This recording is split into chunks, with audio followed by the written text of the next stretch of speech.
From time to time, you should test your website load speed using an online tool of your preference, and there's no shortage of speed testing tools for you to choose from either. If you do a quick Google search, you'll see that there are currently over 81 million results for website speed test, so there's no excuse for you not to do it. In this video, we're going to look at a few tools, which are free, as is most of the tools you're going to find online. And one of these tools is called Page Speed Insights from Google. Here, let's have a look. Come on over to developers.google.com/speed/page speed. That'll bring you to the page here that you can have a look at not just the insights, but also the other page speed tools. If we scroll down a bit, you can see down here, you can check into the page speed module, the page speed optimization library, and so on. But we want to run the insights test. So go ahead and click on that. That'll bring you to this page. Very simple. Put in the web page URL that you want to test. Click on Analyze, and it'll break things down for you from a mobile device standpoint as well as a desktop standpoint. And it will display what it sees to be the good and the bad points of your web page, and will give you insights as to how to fix the bad. Another such tool is called GT Metrics. Now this combines a couple of tools, one being Page Speed Insights and the other being YSlow, which is from the Yahoo developers.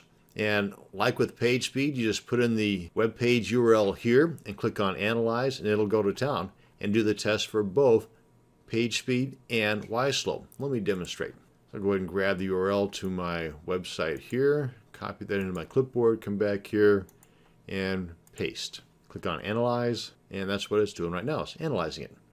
Now, these tests may have varying results because they may be testing from servers in different parts of the world. For example, this one is from Vancouver, Canada, and this gives you the score from Page Speed and from YSlow. And then it breaks down here for Page Speed, YSlow. But if you click on the links here for that particular item, and it'll open up the items that could be improved and some links here to give you ideas as to what the heck they're talking about. And you'll get a similar layout if you do the test on Page Speed Insights.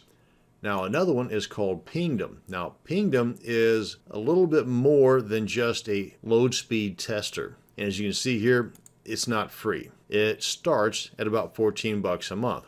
But here's the free part. If we scroll down the very bottom of the page, and over here on the left, if you click on Tools, these are the free testing that you can get from Pingdom. And what we're mostly interested in is the full page test. And like the other testers, just put in the URL here, click on Test Now.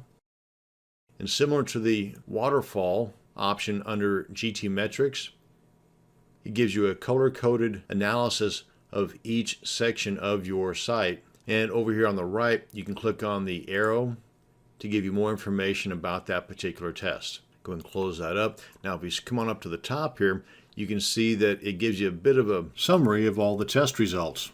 And if we scroll down to the very bottom of the page, this will give you a breakdown of some of the different elements of the test, the color, what the different colors mean, and so on. But of these, I prefer GT Metrics, one, because it kind of combines two different services in one, that being Google's Page Speed and Yahoo's YSlow. And it does give you the ability to learn more about how to improve some of the lower scores on your test. And that's going to bring us to the end of this video on website speed test tools. Thanks for watching, and you have a great day.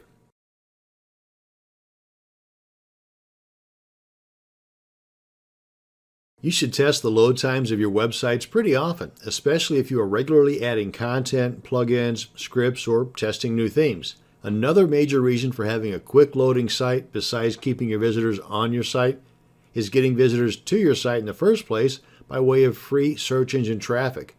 For example, Google considers your site's load speed whenever it decides where in the search results to put your site. Many tools you can use to run these load speed tests are free. One such tool is called YSlow.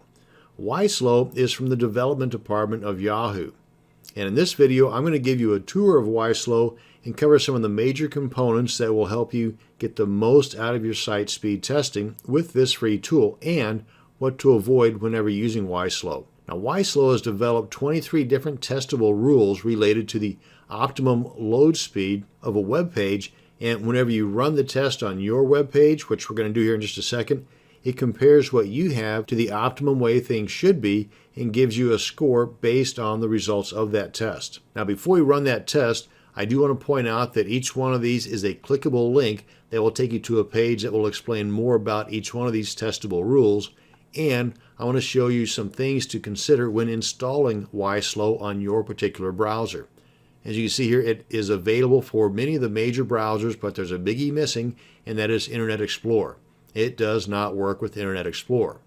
And do not use these links to install YSlow on your particular browser because they may not work. For example, with Firefox, it tells you that you need to first install Firebug and then install YSlow as an add-on to Firebug. Now, Firebug is a great plugin. It works perfectly for developers, but YSlow does not work. And if we click on the Firebug link up here, it opens up, and one of the tabs to Firebug is YSlow. And I can just click on any one of these links in here, and by the way, I'm clicking, and click on the Run Test button. Nothing is working. This, I think, is a result of some of the updates to Firefox that YSlow has not kept up with. So how you install YSlow on Firefox, or for that matter on any of those browsers, let's go ahead and close out of this, come on back here, is do not click on these links for installation. Instead, click on the link up here in the top right corner, because YSlow recognizes magically what browser you're in. For example, right now I'm in the Firefox browser, and I'm in the Chrome browser here, and it recognizes that I'm in the Chrome browser. And if we click on this button up here in the top right corner, install YSlow, it gives me this pop-out. Now, I've already got YSlow installed. That's why this button here is not clickable. But if we come on back to my Firefox browser, click on this, it brings us to the page on mobile installation instructions. You got option 1 and option 2, but the one that we want is the one at the bottom here to add this to our bookmarks toolbar. And you do that by just left click, hold and drag that blue button up to your bookmarks bar, which by the way, you need to have your bookmarks bar showing. And you come on up here to View, Toolbars, and make sure your bookmarks toolbar is checked. Otherwise, you won't see it up there. And now, YSlow is working.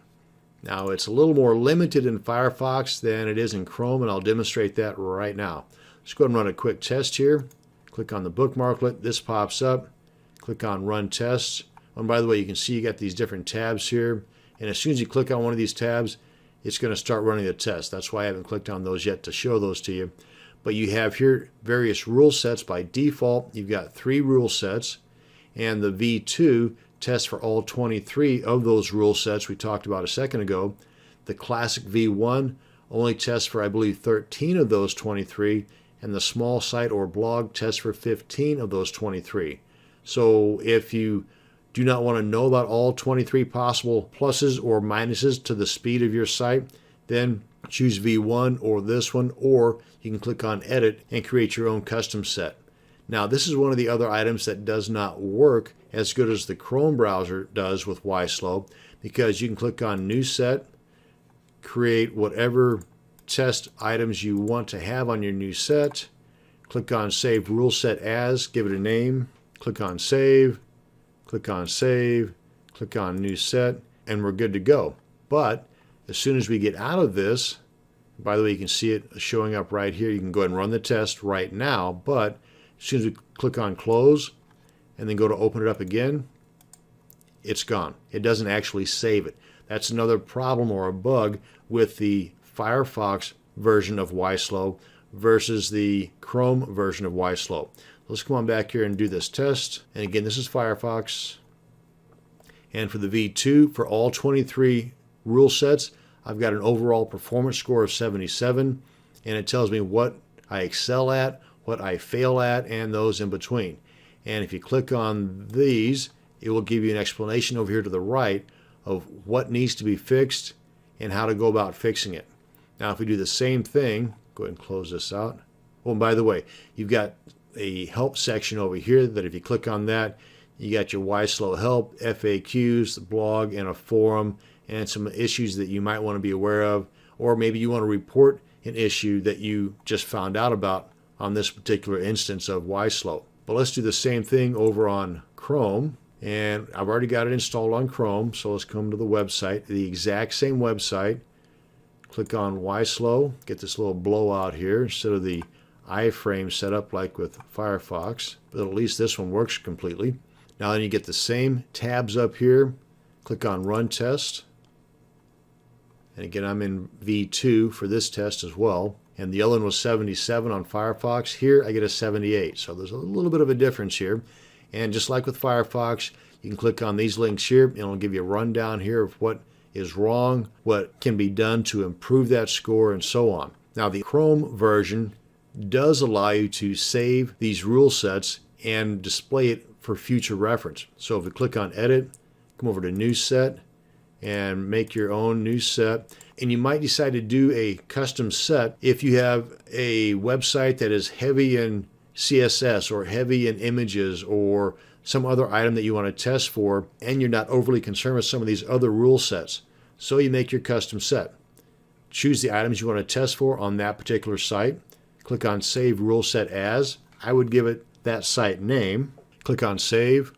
Click on Save. Click on New Set, and we're solid. Now then, if we come on up here and click on the drop down, you can see that it's right there. Go ahead and run a test. And based on the items that I checked, this is the overall score. Now then, if we close this out and then open this up again, get this big old blowout here. Now then, you can see that that rule set is still intact. It's still part of our default settings. Whereas the same thing on Firefox, it automatically wipes out that custom set that you created as soon as you close it out. Well, that's going to bring us to the end of this video on the Why Slow site speed testing tool. Thanks for watching, and you have a great day.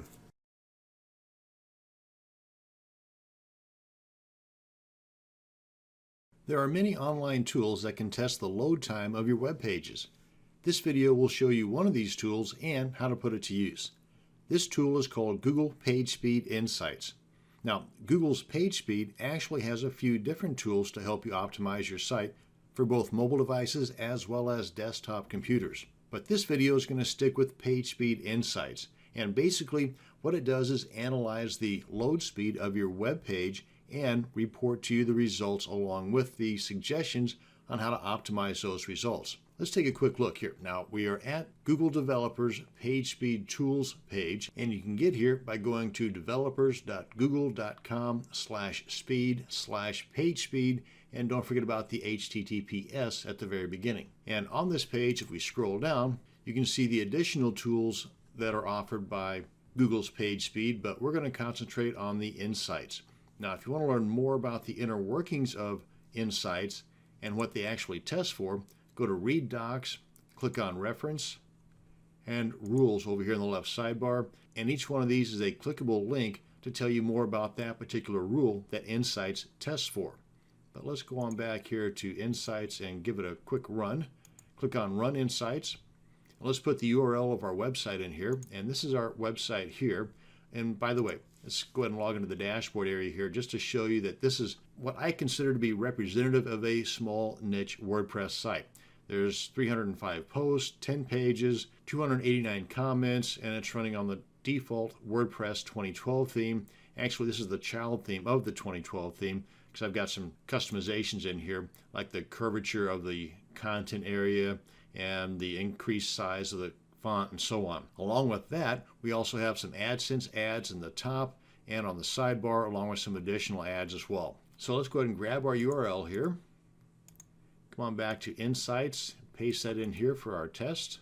Click on Analyze, and for a mobile device, it gives us 66 out of 100, desktop 78 out of 100. Both are not fantastic, but they're not too terribly bad. I mean, yeah, they could be a little worse anyway. But one of the big things that can be fixed, especially for the desktop, is enabling compression, and that will greatly improve our score here. That also affects the load speed of the mobile device. It's one of the two items here in the red exclamation mark. So let's go ahead and tackle that real quick by coming over to our cPanel control panel, scrolling on down until we get to the Software and Services module, and click on Optimize Website. And by default, Disabled is selected. We want to select the second radio button. It says Compress All Content. Click on Update Settings. Come on back and rerun our test. and we've greatly improved the score of both mobile devices and the desktop. And that item related to compressing our files is no longer there because, well, we fixed it. Now, one other thing I wanted to point out before I close out this video on page speed insights is that this tests for an individual page. In this case, it's the home page of our WordPress site. Google Page Speed Insights also has a plugin that will test every single page on your site. Now, let's go ahead and take a look at that. Go to our plugins, add new, and up here in the search plugins box, type in Google Page Speed, and this is the one we're looking for here, Google Page Speed Insights for WordPress. Go ahead and click on Install Now and activate. As it says here, you can get to the settings by going to Tools, or just click that link there. But if you come over here to the left and hover over Tools, click on Page Speed Insights, and we're actually going to need to apply for an API key here. And you've got plenty of documentation over here on how to go about getting that API key and how to put this to use. But what this plugin does is it actually tests every single page on your site and gives you a score similar to what we see here for each one of those pages. And that way you can drill down and see which pages require a little more improvement and which ones you can simply just leave alone. And that's going to bring us to the end of this video on an introduction to Google Page Speed Insights and how to put it to use. Thanks for watching, and you have a great day.